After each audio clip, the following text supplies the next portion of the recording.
Meus caríssimos irmãos, que nos abençoe o Senhor Jesus, que Ele nos conceda tranquilidade, harmonia, paz. Ó Deus, que sois o eterno pensamento, a vontade suprema, o movimento. Por excelência, a ação. Que sois o fulcro de onde jorra a vida, o ignoto ponto de partida de toda a criação. É a primeira estrofe do poema Deus, de autoria de Hernani Trindade Santana.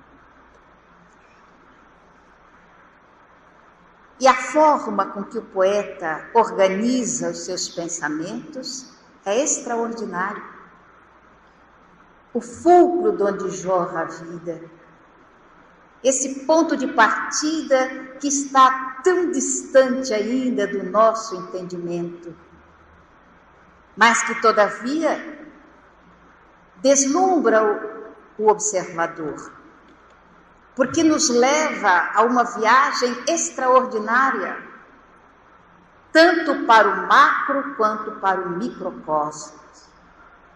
E a cada passo que a ciência conduz o homem ao raciocínio, a logicar a respeito da criação, tanto mais se amplia a nossa visão a respeito desse Criador. E muitas vezes eu me pergunto, por que Kardec iniciou o Livro dos Espíritos exatamente com essa indagação, que é Deus?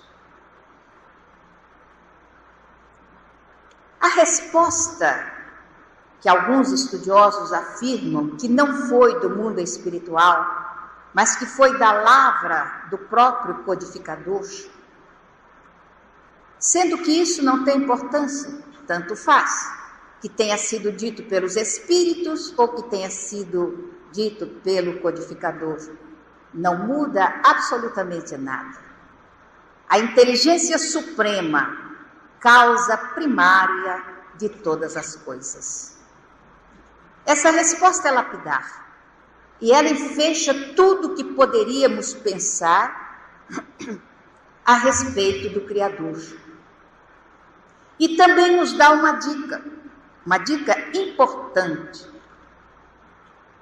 para que possamos dar início à nossa caminhada em busca desse macro e desse microcosmo, representado por essa palavra tão pequena e tão grandiosa, Deus.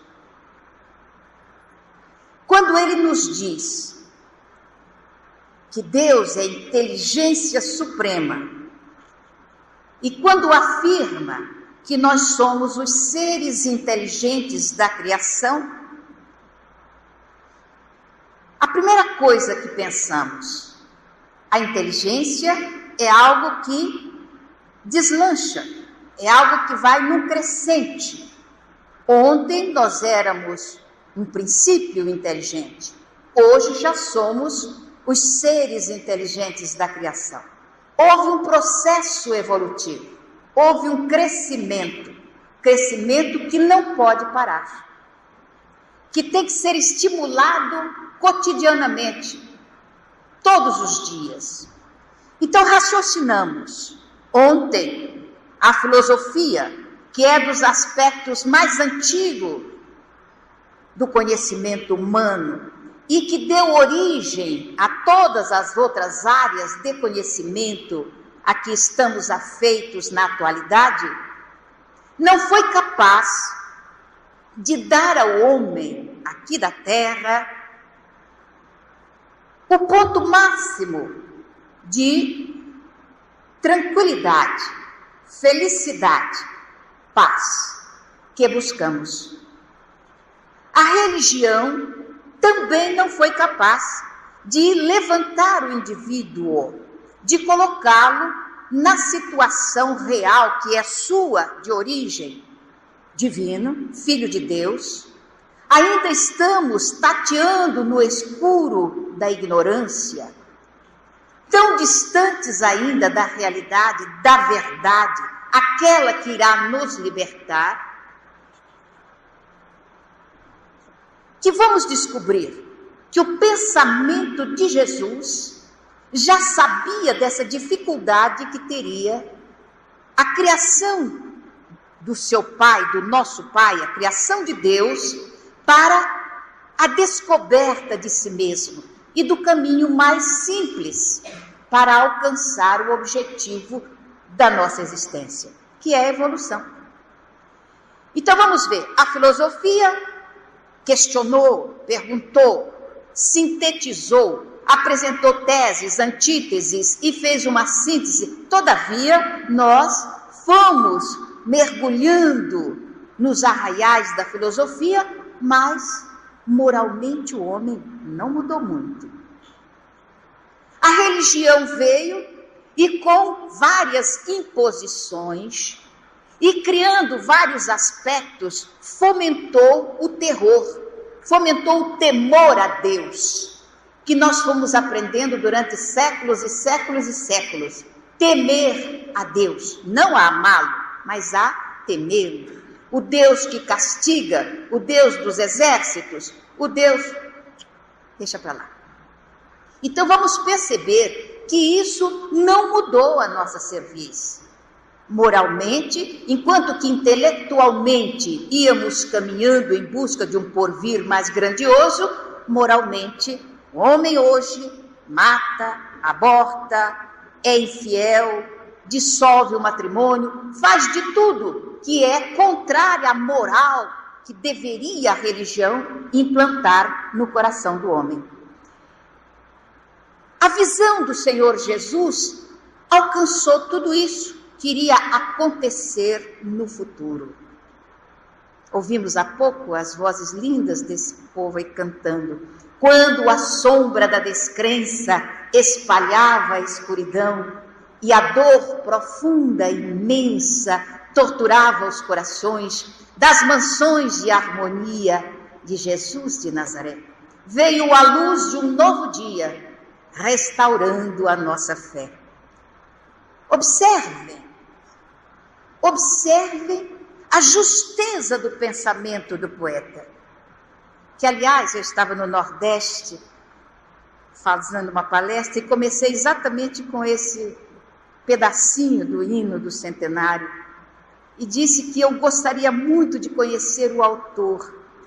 E qual não foi a minha surpresa quando depois um senhor em cadeira de rodas chegou e se apresentou como autor. Eu não resisti à emoção, sinceramente, porque ele sintetizou de uma forma tão brilhante aqueles 100 anos de convivência com o Livro dos Espíritos. E eu fiquei emocionada e tinha me esquecido do nome. Hoje, graças aos cantores aqui, eu pude resgatar essa falha minha. Me recordar do nome do autor desse hino, que realmente retratou com fidelidade. Então vamos observar que Jesus, antevendo numa pré-cognição extraordinária, ele antevê o futuro. E diz que pediria ao Pai uma demonstração de humildade. Ele poderia fazê-lo ele mesmo, mas ele demonstrando a humildade de coração e a submissão ao Criador. Eu pedirei ao Pai, e Ele vos enviará um novo Consolador. Aí ele usa um verbo que é de molde a nos fazer pensar, filosofar como filósofos espíritas que somos, que vos relembrará tudo que vos tenho dito. O verbo lembrar, todo mundo sabe. Eu me lembro, tu te lembras, eles se lembram, verbo reflexivo. Todavia, ele coloca um relembrar. Equivale a dizer que nós já teríamos esquecido o fulcro dos seus ensinamentos. E era necessário que fôssemos recordados daquilo que havia passado em nossa mente. E é exatamente o que faz o Livro dos Espíritos, o que faz a doutrina espírita. Nos faz dar um largo voo ao passado, sentar novamente à margem do Tiberíades e ver o barco de Simão singrando levemente as águas azuis do velho mar da Galileia. E ouvir de novo a voz do pegureiro divino, trazendo-nos as notícias límpidas, puras, do coração do Pai. E é esse o objetivo do Espiritismo, trazer-nos de volta aos ensinos do Senhor Jesus, fazer-nos sentar nas encostas verdes do monte que circunda o Tiberíades, para ouvirmos de novo a voz de Jesus, para que Ele nos fale ao coração e a gente rememore aqueles ensinos que encheram a alma daquelas criaturas, os cristãos do passado, e fê-los abandonar tudo para levar a mensagem dúlcida do coração de Jesus. É isso que precisamos reviver. É disso que precisamos nutrir a nossa alma. É isso que precisa fazer com que nos demos as mãos, gregos, troianos, ricos, pobres, letrados e iletrados, no mesmo anseio, no mesmo desejo. Recordando que no meio espírita não existe castas, não existe elites, ou não deveria existir. Que deveríamos fazer como no passado faziam os primitivos cristãos, sentarmos-nos todos para debater a mensagem, cada um no seu patamar de entendimento, permitindo que ela vá fluindo docemente para a nossa alma, fazendo-nos mais amigos, mais cristãos, melhores do que somos. Relembrará tudo o que vos tenho dito e vai acrescentar outras tantas coisas que no momento ele não nos podia dizer. Então vamos perceber que quando Kardec faz a indagação, o que é Deus? Levando-nos a entender, não é bem a palavra, levando-nos a visualizar o que seja Deus, a inteligência suprema, e nós, os fragmentos dessa inteligência. Então temos que desenvolver essa inteligência partindo do micro para o macro, o microentendimento para o macroentendimento. Impossível na situação evolutiva do planeta, na situação que está a população do planeta, entendermos o macro. Então, muitas vezes ficamos fazendo ilações a respeito de Deus, buscando entender Deus. Deus é isso, é aquilo, aquilo outro e tal, e estudamos o universo e falamos a respeito de tanta coisa que não vamos entender agora. Porque o primeiro processo, vindo dos 5 aspectos fundamentais da nossa doutrina: existência de Deus, imortalidade da alma, comunicabilidade dos espíritos, reencarnação e evolução. Evolução, substituindo a pluralidade dos mundos habitados. Quem é que tem que evoluir? Quem é que tem que crescer? Evoluir, mudança para melhor, crescimento, progresso. Temos que pensar, quem tem que evoluir sou eu. Eu tenho que evoluir, você, nós. À medida que vamos evoluindo, à medida que vamos acrescentando um quanto a mais em nossa capacidade de inteligência, vamos subindo os degraus evolutivos. E quem sabe, quando alcançarmos lá adiante, poderemos mais ou menos ter um entendimento do que seja Deus. Mas antes de chegar ao macro, temos que entender o micro. Por isso, a resposta 919 do Livro dos Espíritos: conhece-te a ti mesmo. Não é conheça a Deus, é conhece-te a ti mesmo. Eu me conhecer, tu te conhecer, ele se conhecer, e vamos por aí adiante. Fazer esse mergulho profundo em nós mesmos. É para isso que nos leva a doutrina espírita, a essa busca de mim, a essa busca do meu eu. Se me perguntarem quem é você dentro de uma visão filosófica, eu vou dizer simplesmente, não sei. Se perguntar da minha identidade, na atualidade, eu sou Ana Jaci Rodrigues Guimarães. Isto eu sei. Mas se perguntar numa visão mais ampla, quem é você? Eu não sei. Eu sou um turbilhão de personas que utilizei ao longo das minhas múltiplas reencarnações. Se me perguntarem qual a sua atitude diante de um acontecimento inusitado, resposta correta: não sei. Eu não sei qual seria a minha atitude se alguém chegasse agora com um instrumento ferinte, cortante e me atacasse. O que eu faria? Eu não sei. O que faríamos em determinadas circunstâncias graves? Eu não sei. Todavia, o Livro dos Espíritos nos diz que a força que ainda prepondera no ser humano é o instinto, porque estamos mais próximos do instinto do que da razão. Então é a força que comanda. Instintivamente nós tomaríamos uma atitude. Mas qual seria? Não sei. Poderia agredir o agressor, poderia correr, poderia fugir, poderia tanta coisa que nós não sabemos como é. Aí a resposta dos Espíritos: conhece-te a ti mesmo.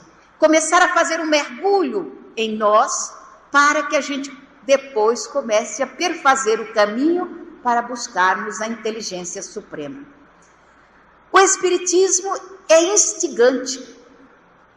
Ele nos obriga a pensar, ele nos obriga a procurar, a buscar, a estarmos constantemente nessa luta entre o homem velho que existe aqui e o homem novo que deseja existir.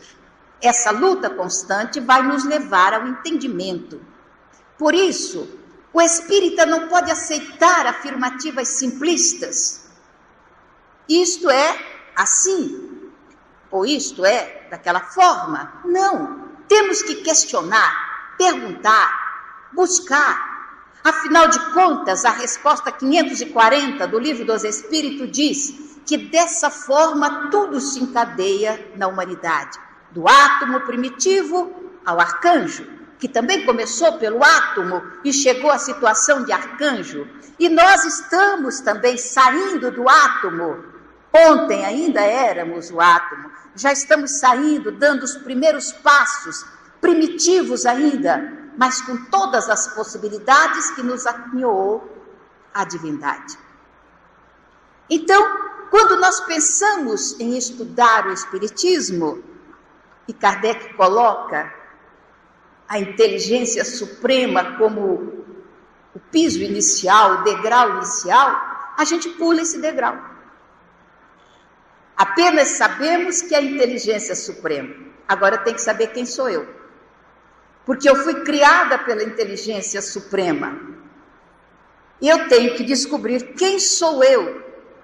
Porque se eu descobrir quem sou eu, é o Senhor Jesus que dá a resposta. O dia que houver essa descoberta, quando ele diz assim: bem-aventurados os limpos de coração, porque esses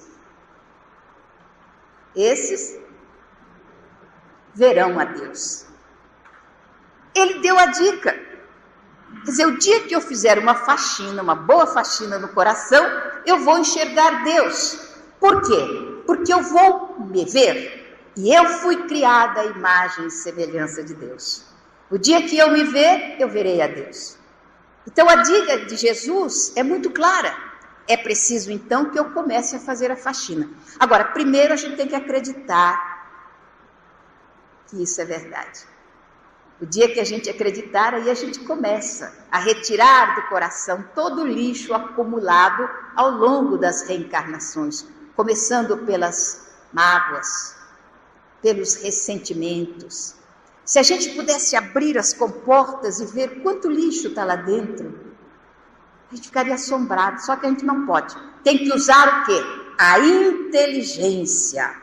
A ciência diz que nós usamos perto de 8 a 10% da capacidade cerebral.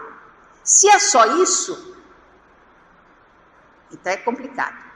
É muito pouco, porque ficam lá 92% ou 90% de capacidade que está adormecida, que precisamos estimular. Hoje, a neurociência começa a levantar o véu desses 90%, facultando-nos a oportunidade de um entendimento maior das questões que estão guardadas aqui dentro. A inveja, a mentira, a aflição, o sofrimento, as angústias, tudo isso a neurociência começa a desdobrar aos nossos olhos, descobrindo que não são apenas aspectos emocionais, mas são aspectos também cerebrais. Isso vai ser uma beleza, mas isso eu não entendo, quem entende é minha filha.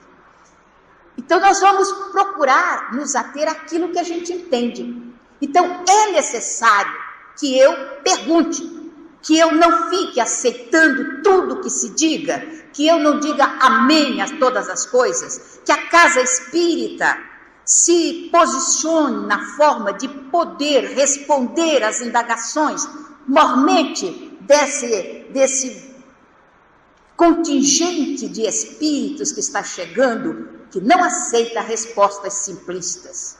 Como o meu neto me disse, quando pediu para mim alguma coisa, e eu disse não.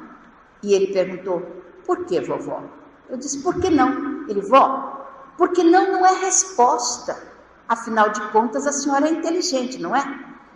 Eu disse, pelo menos eu tento, meu filho, mas vou tentando, gente. Tentando, a gente alcança. Porque não é resposta. E ele tem razão. Questiona. O espírita também tem que ser assim, curioso. Nós somos filósofos, vou responder mais uma vez. E o filósofo ama o saber, procura o saber através das indagações. Então vamos observar que ao longo dos nossos estudos espíritas, o que é que foi acontecendo? Foi acontecendo que nós começamos a trazendo já aquele modo antigo de conhecer do passado, paulatinamente nós fomos insuflando aquela visão do passado no espiritismo na atualidade. Criação nossa. Um atavismo que a gente precisa modificar. Ontem nós pensávamos no inferno. E o que era o inferno? O inferno era um local onde pontificava o rei da escuridão, o diabo, e tinha lá as fogueiras, os caldeirões, e etc, etc. Era os nossos temores. Hoje, o que é que a gente tem? Um umbral, que mudou um pouquinho do inferno. Não tem o diabo e não tem o caldeirão fervente, mas tem o quê? Tem sombra, tem lama, tem perturbadores que nos afligem. Então, o grande temor do espírita na atualidade não é ir para o inferno, mas mudou de nome. Apagou o inferno e botou umbral. Ir para o umbral. Olha o nome que André Luiz colocou na situação. Umbral. Umbral é um pórtico, por onde se passa. Agora, ficar no pórtico é problema de cada um. Então, não é um local circunscrito, Não é um espaço onde só existe sombra. Agora vamos voltar para o começo do livro dos Espíritos. Se Deus é onipresente, nunca poderia haver um inferno. Também não poderia existir um umbral, um lugar circunscrito. Porque se Deus está em toda parte, ele não está no umbral. A luz não convive com a sombra. E no umbral existe sombra. Onde a luz chega, acaba a sombra. Então Deus não estaria nessa região. Aí alguém pergunta, e eu gostaria que perguntasse, mas como fica o umbral do nosso lar?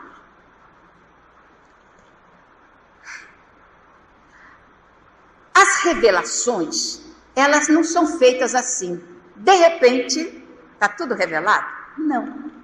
Revelar é algo paulatino. Então você pega uma ponta e levanta, e enxerga uma coisa. Aí dá mais uma puxadinha, você vê outra coisa. Mais outra, mais outra, mais outra, mais outra. E você vai paulatinamente revelando. Então nós estamos com André Luiz e com o Brau. Aí vem Dona Ivone Pereira, devassando o invisível, e levanta mais um pedacinho do véu. O que ela diz? Que ela chegou a uma determinada região, um local, e ali dentro de uma jaula estavam, agora esqueci se é 4 ou 3 espíritos, mas não importa a quantidade, podia até ser 10. Estavam ali alguns espíritos, e mais adiante, ali próximo, estava uma senhora cozinhando, fazendo lá um macarrão.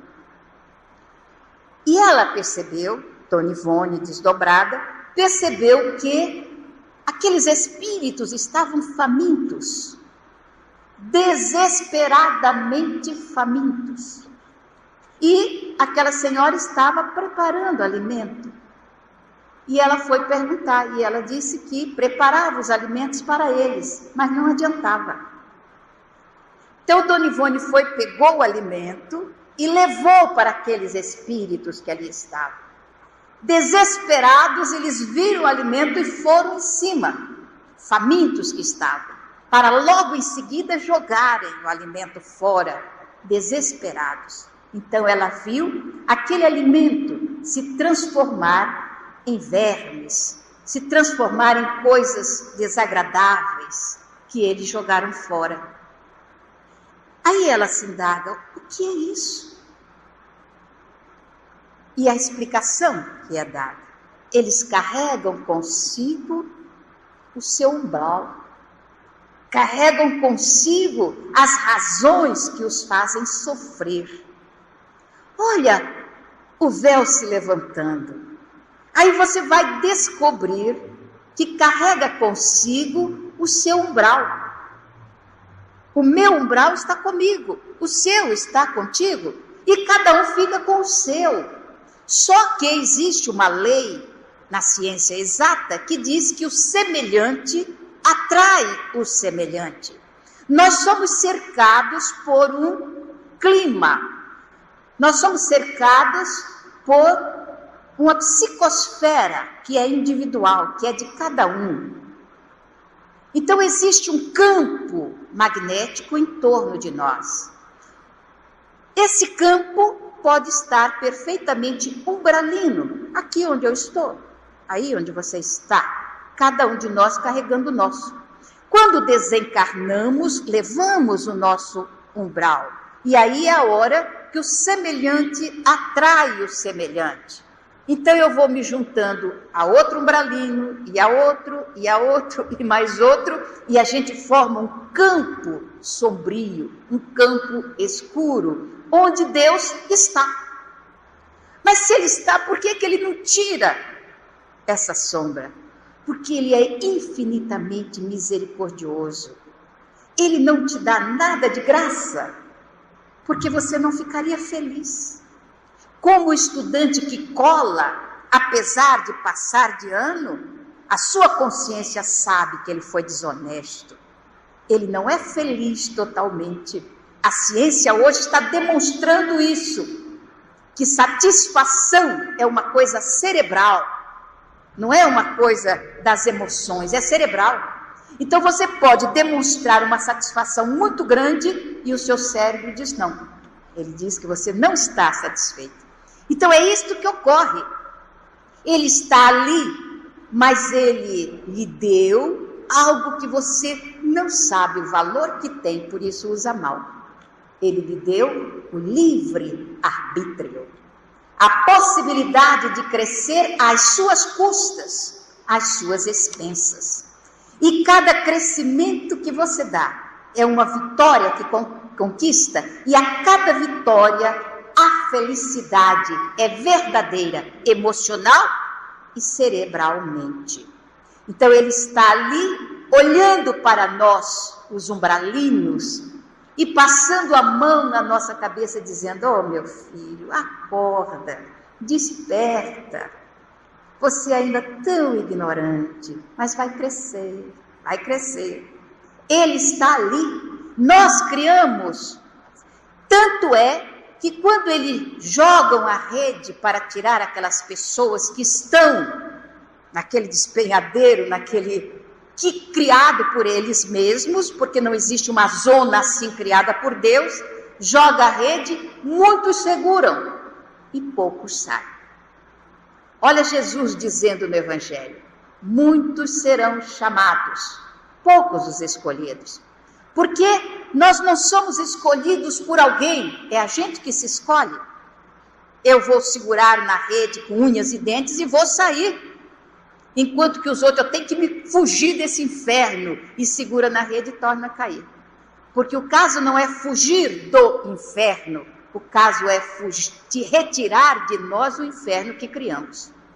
É diferente, é o pensamento. E se nós começamos a insuflar isto na mente agora, enquanto estamos aqui, passaremos pelo umbral, passaremos pela porta, mas não teremos necessidade de permanecer ali, porque já não seremos atraídos pelos que ali estão. É uma coisa boa de pensar, ser filósofo espírita, raciocinar, porque facilita o quê?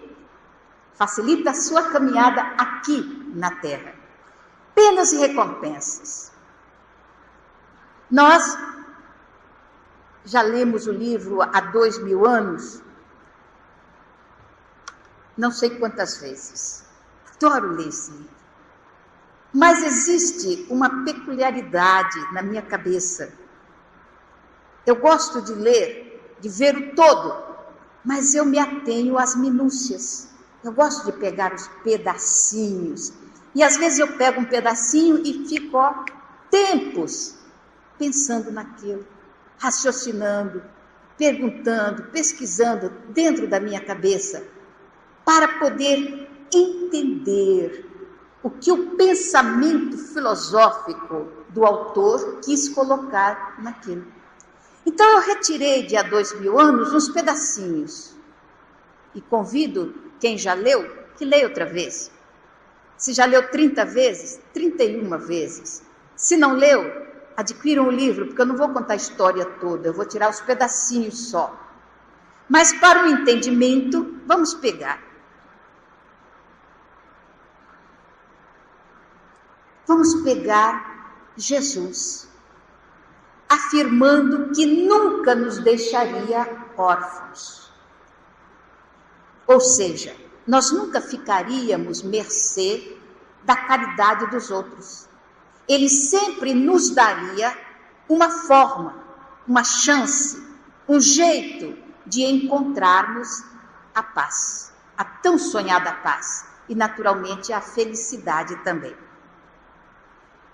Então, em todas as circunstâncias da vida, ninguém pode dizer que não teve a ajuda divina. Ela chega. O que nós precisamos é ter olhos de ver e mentalidade para entender.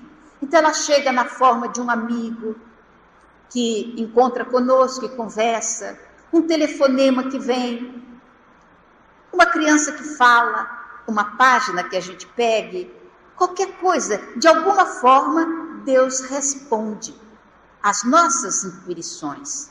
O que a gente precisa é estar na situação de apreender tudo isso. Vamos ver se o computador não está perturbado. Antes de eu começar, eu gostaria de mostrar uma coisa.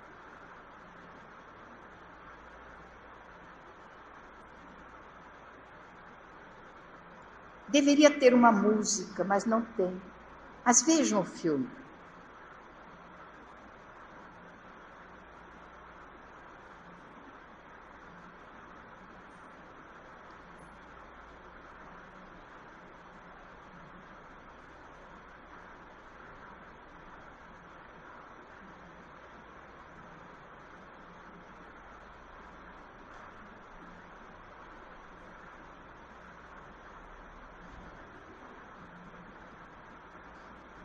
Ó Deus, que sois o eterno pensamento, a vontade suprema, o movimento, por excelência a ação, que sois o fulcro de onde jorra a vida, o ignoto ponto de partida de toda a criação. Então vamos perceber que em todas e qualquer circunstância, Deus nos auxilia. Há 2000 anos, narra a história de Emmanuel. Ele mesmo narra a sua história, numa vida vivida ao tempo do cristianismo primitivo. Quem era o senador? Era um homem bom, era um homem honesto, era um homem que se esforçava por caminhar na estrada do bem, da hombridade, do caráter. Quais os aspectos negativos do senador? O principal, aquele que, segundo o Evangelho, é o maior entrave à evolução do homem. Ele era profundamente orgulhoso. Orgulho e egoísmo, os maiores empecilhos à evolução do ser humano. Evangelho segundo o Espiritismo. O orgulho. Então, aquele homem, porque alguém pode perguntar, por que um homem tão mau, que a nossa visão seria de um homem mau, lendo en passant o livro, nós veríamos também en passant que ele foi muito mal, principalmente com a sua esposa, com a sua companheira. Será? Então vamos analisar. Nesse introito, quando ele tem um sonho, e ele narra esse sonho ao seu amigo Flamínio. No sonho, ele tem uma série de revelações e um estímulo para que ele aproveitasse a existência que ele estava vivendo no sentido de crescer, de aprender. Ora, para uma criatura cheia de maldade, cheia de defeitos, essa revelação não seria possível. Então, logo no início do livro, a demonstração de que ele já possuía valores morais, valores espirituais, que lhe deu a facilidade de entrar numa visão do seu passado para poder estruturar o seu presente e o seu futuro. Isso não é incomum. Acontece mais vezes do que nós imaginamos. Então ele narra ao seu amigo, ele não entendeu direito. Então ele diz, realidade ou sonho? Não sei dizer, mas vi-me revestido das insígnias de cônsul ao tempo da República. Então ele se enxerga quase que na mesma situação em que ele estava. Era senador no presente e no passado ele se viu cônsul, portador de responsabilidades para com o povo e autoridade. Então ele se vê nessa situação e vê também como ele utilizou os valores do mando, da possibilidade de ter autoridade consigo. Então ele observou isso e ele conta ao seu amigo que na ocasião, ele vivendo ao tempo de Júlio César, ao tempo de Sérgio Catilina, e no tempo de Marco Túlio Cícero, como ele utilizou o potencial que ele recebeu de uma forma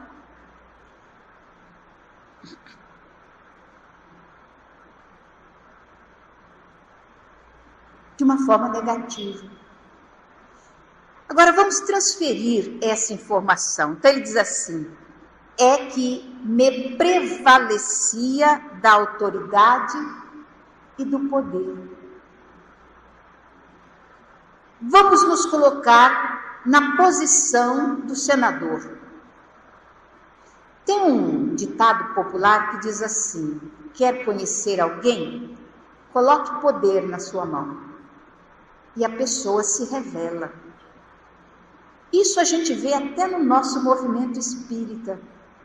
É tão interessante, porque um companheiro que trabalha, que serve, que, nossa, como se diz, palpa toda a obra, está sempre no trabalho, elege ele presidente do centro. De repente muda. Não que presidente do centro seja alguma coisa importante, o importante é o trabalhador, não é o título que ele tem, é o que ele faz, isso é importante. Evangelho de Jesus. Senhor, quem é o maior no reino dos céus? Resposta: aquele que serve mais. O presidente serve de menos, porque os outros trabalham e ele fiscaliza. Então, se coloca essa autoridade, complica a vida do servidor. É uma coisa interessante que acontece. A pessoa é um serviçal de uma organização, tudo bem, passa a ser chefe. Meu Deus, que complicação que vira. Então nós temos que pensar nisso quando a gente lê isto que Emmanuel coloca no seu romance. Não é chorar com Lívia, não é sofrer com os cristãos, não é nada disso. É olhar os pedacinhos, as minúcias, e pegar essas minúcias e colocar em nós. É que me prevalecia da autoridade e do poder. Para quê? Para fazer sofrer o próximo, para cobrar as minhas pretensas dívidas, para coisas negativas, ao invés de usar a autoridade e o poder para ajudar a levantar os que estão numa situação inferior. Uma ocasião, o Divaldo disse assim: o dia que eu ficar com muita raiva de alguém, que eu ficar muito zangado, eu vou rogar uma praga. Vai ser presidente de centro espírita. Naturalmente ele falou isso brincando, mas é uma coisa a se pensar. Não porque a presidência da casa espírita seja uma coisa ruim. O que é ruim é o que está aqui dentro. A vaidade, o orgulho, a prepotência, o personalismo, etc, etc, etc. Então ele diz: é que me prevalecia da autoridade e do poder. Palavras do senador. Então esse prevalecimento é que vai dar a ele a chance de uma renovação para sempre. Ou de uma perturbação demorada. Que as perturbações não são para sempre, são temporárias. Mas o tempo que demanda, somos nós que fazemos. Eu construo o meu inferninho e você constrói o seu. E é dessa forma que a gente vai caminhando. Até que o Espiritismo comece a entrar na mente. Então ele conta a Flamínio que era mais ou menos como um júri no mundo espiritual. E eles falaram a respeito do seu comportamento no passado e da chance que ele tinha no presente. E tem mais.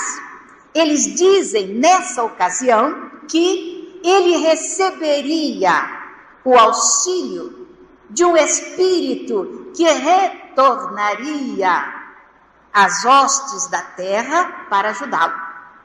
E ele percebe, ele diz, no sonho, ele diz que essa criatura seria quem? nada mais, nada menos que Lívia, que acabou sendo um instrumento do seu afundamento dentro das malhas da vaidade, nas malhas do orgulho.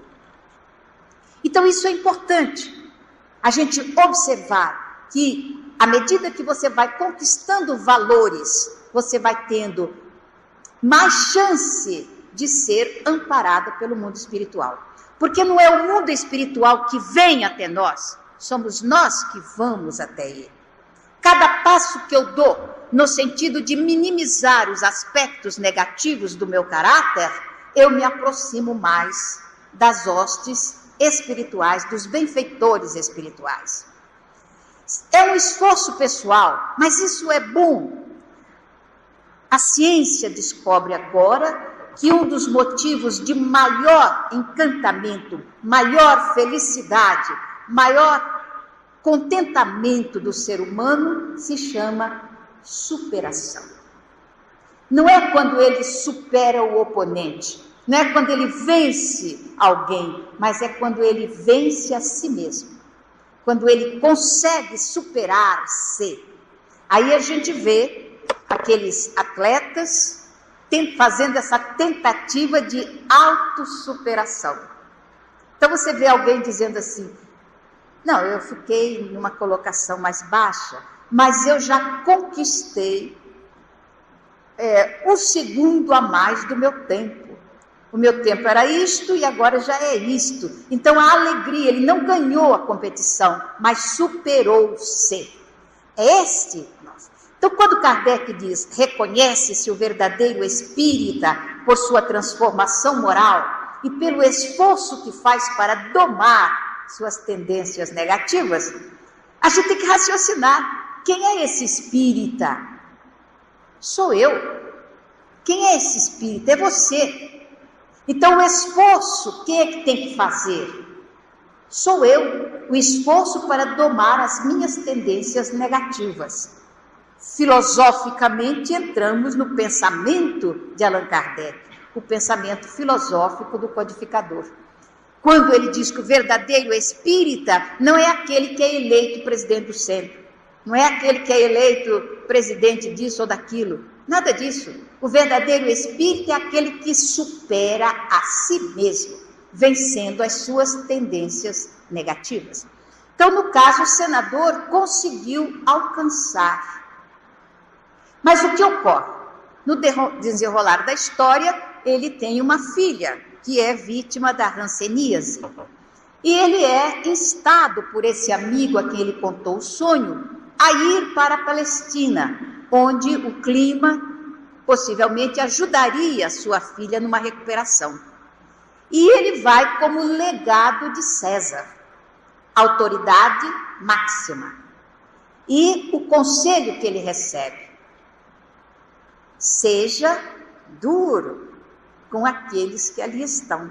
Afinal de contas, você é o representante de César.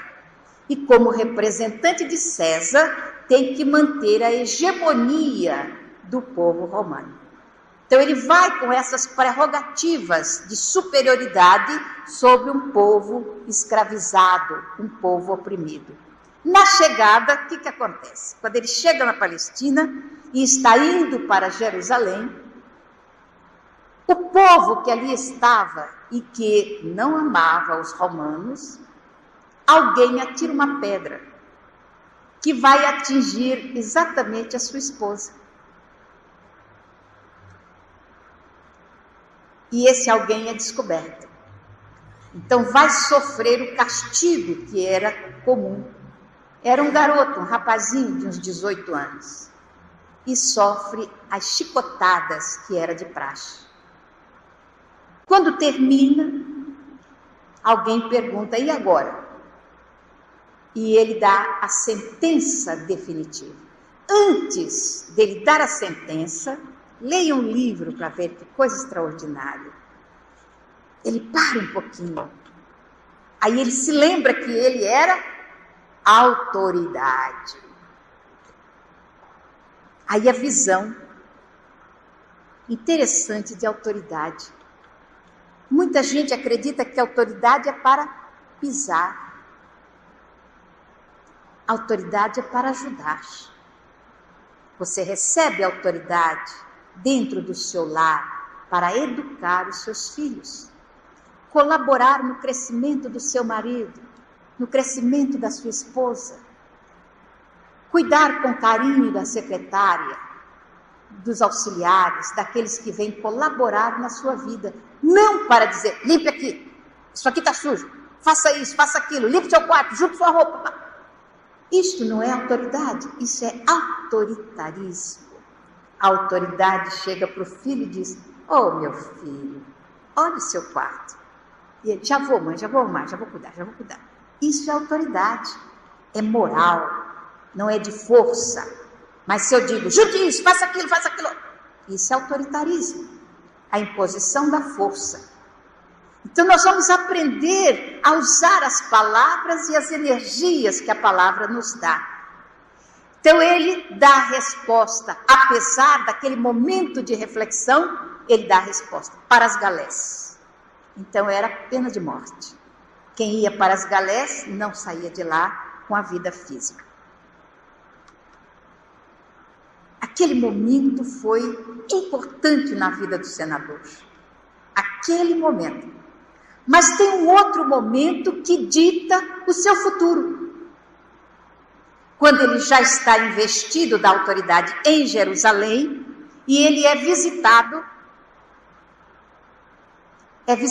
por um homem simples, é visitado por um lavrador, um homem humilde, mas que fala com algo que o senador conhecia bem, orgulho da raça. O orgulho de ser. Ele era escravizado pelos romanos, mas ele não deixava de ser um israelita. Então ele fala, Senhor, desci da minha autoridade ou do meu orgulho de judeu para vir ao Senhor com humildade fazer um pedido. Eu sou o pai daquele jovem que foi condenado. Ele é o meu orgulho. Ele é a minha esperança. Ele é a minha vida. Eu só tenho esse filho. Ele não foi responsável pelo ato. O responsável fui eu, que não o eduquei devidamente. Venho pedir com toda humildade. Devolve o meu filho. E eu vou tomar conta dele. Nunca mais isto vai acontecer. Ele é a continuação do meu nome. E eu peço ao Senhor, suplico, de pai para pai, porque o Senhor também é pai. Então é um pai suplicando a outro pai, liberte o meu filho. O senador pensou, teve aquele tempo, teve um insight, reviu o seu sonho, reviu tanta coisa, mas ele reviu outra coisa também. Você é autoridade, o legado de César, e entre a ternura, o encantamento, a magia, toda a doçura da orientação do sonho foi vencida pela palavra, você é autoridade. E ele disse a palavra que o condenou. Não.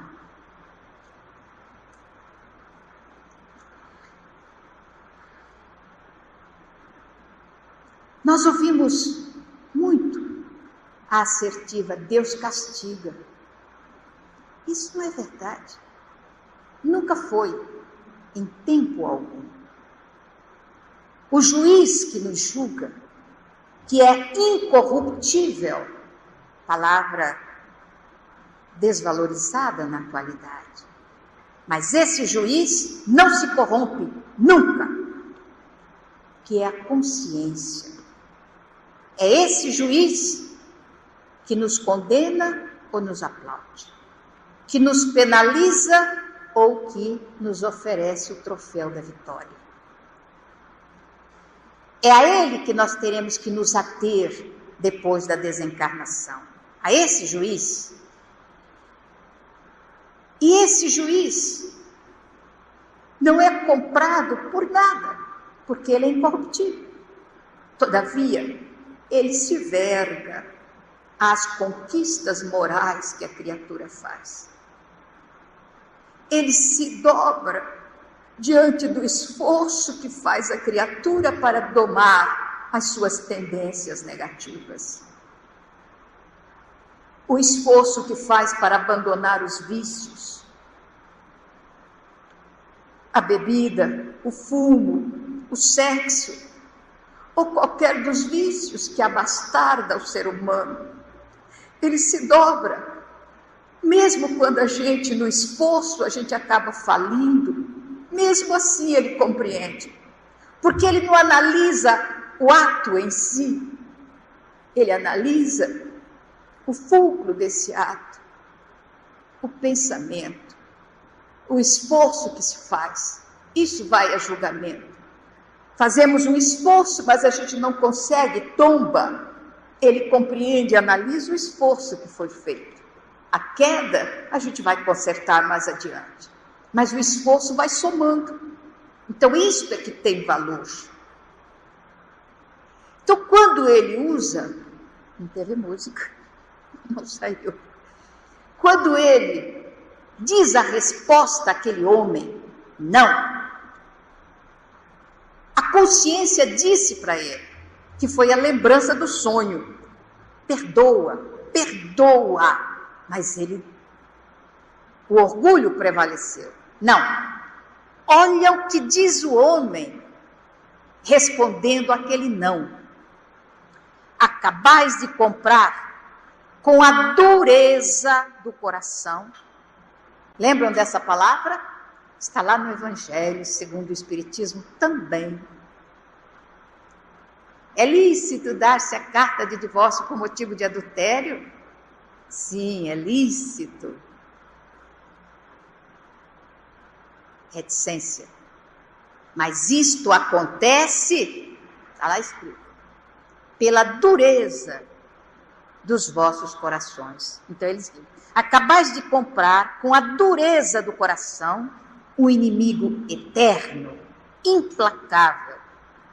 Com os vossos poderes e prerrogativas, podeis me eliminar para sempre. Isso foi o pai do rapaz que respondeu. Então, toda a sequência das penas vividas pelo senador tiveram origem numa pequena palavra, 3 letrinhas. Não. Vamos lá, à pergunta 909 do Livro dos Espíritos. A pergunta é longa, não me lembro dela. Mas ela diz mais ou menos, pode o homem, com seu esforço, vencer as suas más inclinações? É mais ou menos isso. E a resposta dos Espíritos é grandiloquente. Ele diz sim. Quando todos nós dizemos não, dizemos que é difícil, os Espíritos dizem sim. E parece até que ele zomba da gente quando ele diz assim, com um esforço insignificante. Um esforço insignificante. Está lá no livro. O que é um esforço insignificante? O senador. Então eu estava pensando o que é um esforço insignificante. Qual é o esforço nosso em dizer não? Nenhum. E qual o esforço que a gente faz em dizer sim? Então alguém chega e pergunta, vamos tomar uma cervejinha? Um esforço insignificante. Não fiz nenhum esforço. Ou então, sim, eu posso mergulhar ou posso emergir. Depende de mim. Depende da minha vontade. Um esforço insignificante. Quer um cigarrinho? Não. Ou sim. Vamos fazer isso? Não. Ou sim. Esforço insignificante. É escolha pessoal. Livre arbítrio. Eu não sei se essa é a palavra que liberta ou a palavra que escraviza. É uma complicação isso. Mas é o livre arbítrio. Então ele diz, acabais de comprar com a dureza do vosso coração. Vamos trasladar isso para o nosso cotidiano. porque o importante no nosso estudo, penas e recompensas, é o que eu construo no meu cotidiano. Quanta vez um pai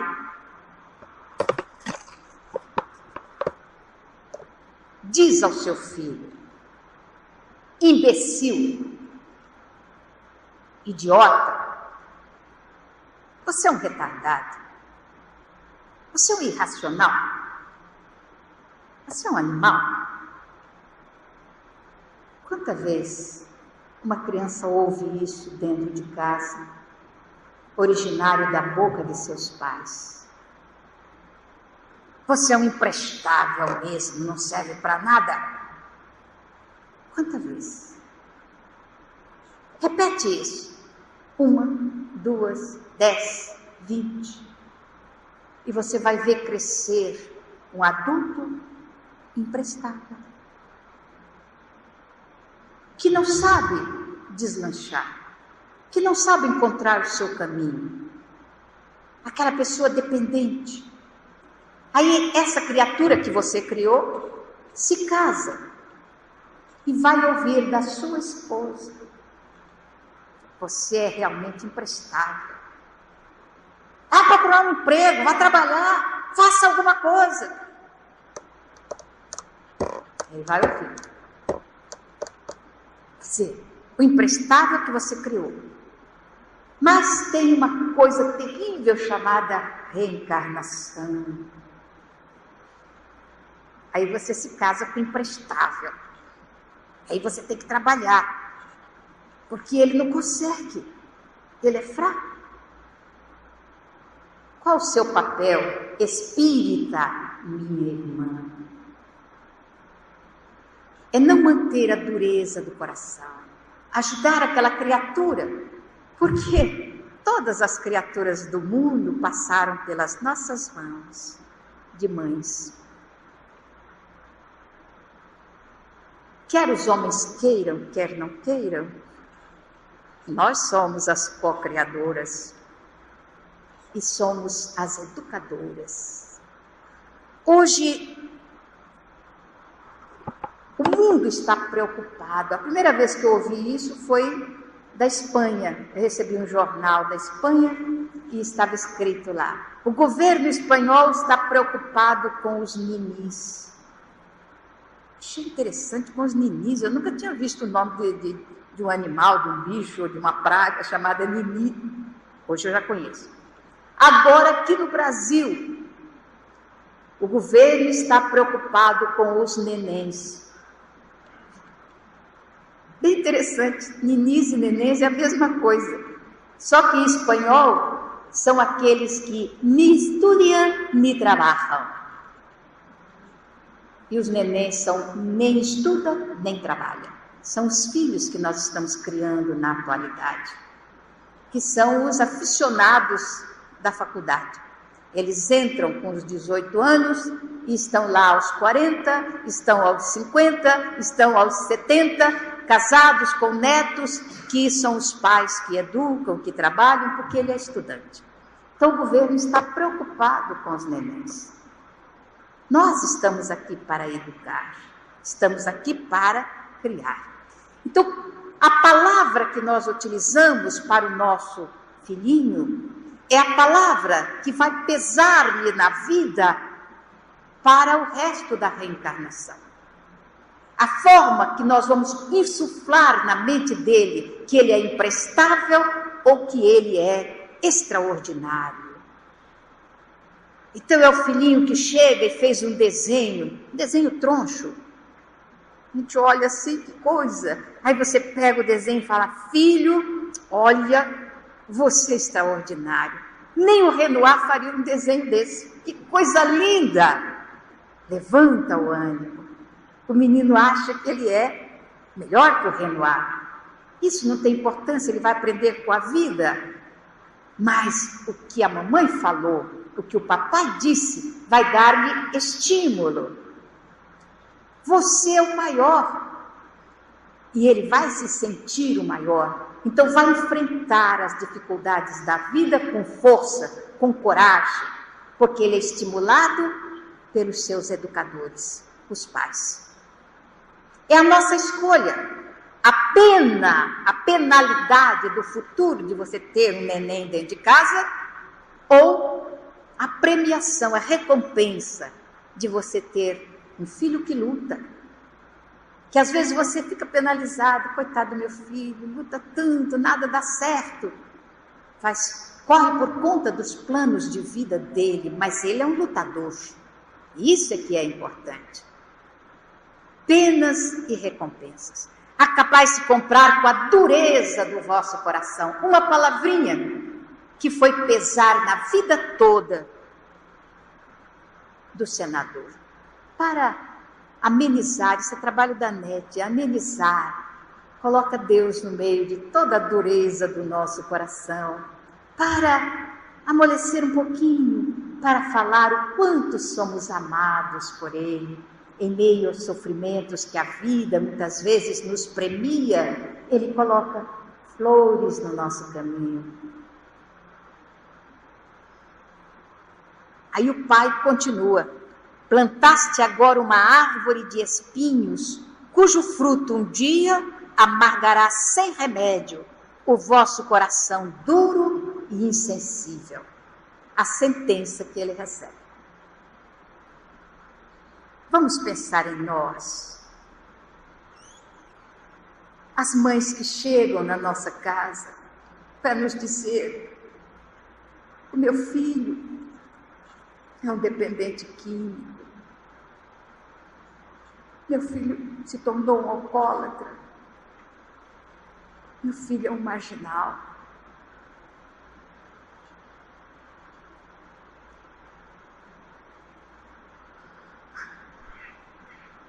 Quantas vezes a gente tem que pesar tudo isso?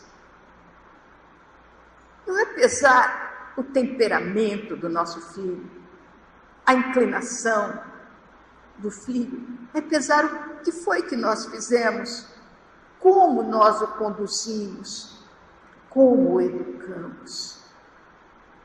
É o nosso trabalho. A gente não pode criar numa criança uma obra de estatuária divina, mas a gente pode consertar algumas arestas, porque as inclinações surgem na infância, e é na infância que a gente começa a educar. Quando a gente recebe um filho lindo de morrer, a gente fica encantado e começa a achar que ele é o príncipe e que tem direito a tudo. Nós estamos falhando. Ele é o príncipe do nosso coração e tem o maior de todos os direitos, que é o direito de ser educado. Dizer não na hora certa, dizer sim na hora equilibrada, para nós construirmos o cidadão honesto e digno de amanhã. Mas se nós escondemos as suas falhas, escondemos principalmente as falhas de caráter, o filho não engana sua mãe, mas a mãe se engana a si mesma. Então, quando descobrimos as falhas de caráter, começar a aparar essas arestas. A ética da alteridade não é conviver com as diferenças, é trabalhar no sentido de minimizar essas diferenças, para não plantar uma árvore de espinhos que vai nos ferir mais adiante. E foi o que ocorreu. Vocês vão observar que toda a sequência do livro vai girar em torno dessa penalidade que a vida colocou nas mãos do senador, que ele poderia subtrair, mas ele não fez. Pelo contrário, ampliou. E foi o que amargurou a sua vida, exatamente como disse o pai do garoto, do jovem. E aí outra chance para acalmar um pouquinho a aspereza ou a dureza da nossa conversação. Não é uma coisa tão terrível assim, porque a gente pode modificar. Vamos fazer uma pequena pausa e os senhores poderão descansar um pouquinho, se aquecer, se desejarem. Daqui 10 minutinhos a gente retorna.